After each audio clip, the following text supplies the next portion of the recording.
Video पसंद आता है तो लाइक करें, शेयर करें, कमेंट करें एंड वेरी इम्पोर्टेंट चैनल को सब्सक्राइब करें ताकि आप वीडियो से कंटिन्यू जुड़े रहें।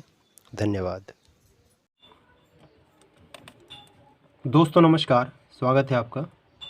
इस वीडियो में हम व्युत्क्रम संकरण को समझेंगे जो कि मेंडल के प्रयोगों का ही एक स्वरूप है। तो मेंडल ने अपने प्रयोग किए थे उद्यान मटर पर, गार्डन पी पर और विस्तृत प्रयोग किए थे अपने, ठीक है ना, जिसको ऑन रिकॉर्ड रखा था उन्होंने। तो मेंडल ने अपने प्रयोगों में पर परागण संबंधी प्रयोग किए थे मटर के पौधे पर। पर परागण भी दो प्रकार से उन्होंने किया था मटर के पौधों पर। एक प्रकार के प्रयोग में उन्होंने मटर के पौधों में जो लंबे पौधे थे, प्रभावी पौधे थे, उनको नर के रूप में चुना और बौने पौधे या अप्रभावी पौधों को मादा के रूप में चुना था। इसको वास्तविक या ओरिजिनल संकरण भी कहते हैं, वास्तविक संकरण या ओरिजिनल क्रॉस भी कहते हैं। लेकिन दूसरे प्रयोग में उन्होंने क्या किया था, इस क्रम को बदल दिया था। क्रम को बदल दिया था मतलब कि क्रम को उल्टा कर दिया था और इस क्रम को हम व्युत्क्रम भी कहते हैं। तो व्युत्क्रम संकरण में क्या होता है कि जो अप्रभावी समयुग्मजी है उसको नर के रूप में चुना जाता है और प्रभावी समयुग्मजी है इसको मादा के रूप में लेकर जब संकरण कराया जाता है तो इस क्रॉस को हम कहते हैं रेसिप्रोकल क्रॉस। एक डायग्राम से समझते हैं इसको।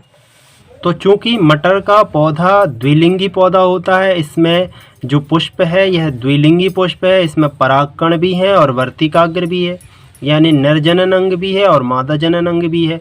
तो दो प्रकार के संकरण प्रयोग यहाँ पर किए जा सकते हैं पर परागण संबंधी।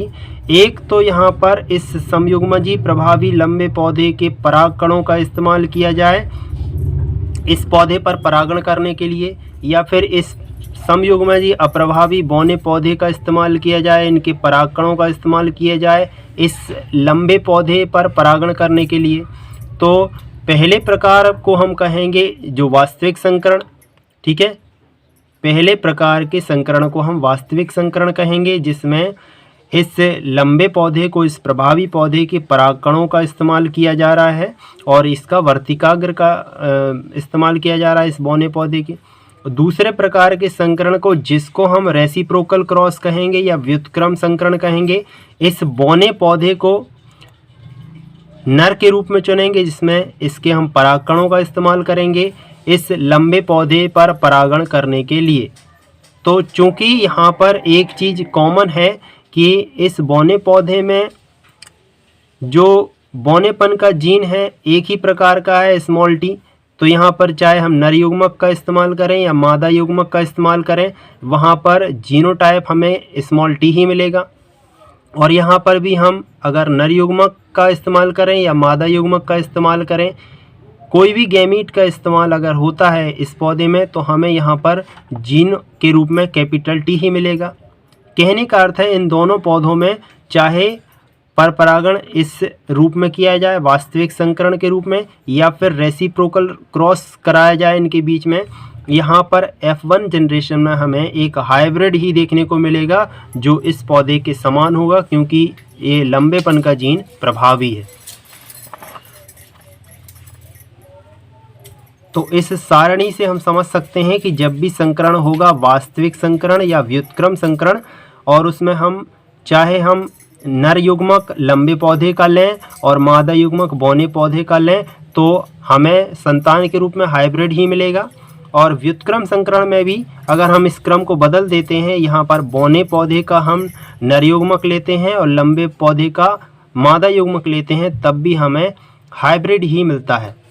तो ये रेसिप्रोकल क्रॉस और वास्तविक संकरण में बस इतना अंतर है कि हम पौधों के जो जनन अंगों को बदल देते हैं, ठीक है। वास्तविक संकरण में इस समयुग्मजी प्रभावी लंबे पौधे को नर के रूप में चुनते हैं और समयुग्मजी अप्रभावी बौने पौधे को मादा के रूप में चुनते हैं, जबकि रेसिप्रोकल क्रॉस या व्युत्क्रम संकरण में इस समयुग्मजी अप्रभावी बौने पौधे को नर के रूप में चुना जाता है और इस समयुग्मजी प्रभावी लंबे पौधे को मादा के रूप में चुना जाता है। ठीक है, तो आशा है आपको ये समझ में आया होगा कि व्युत्क्रम संकरण क्या होता है?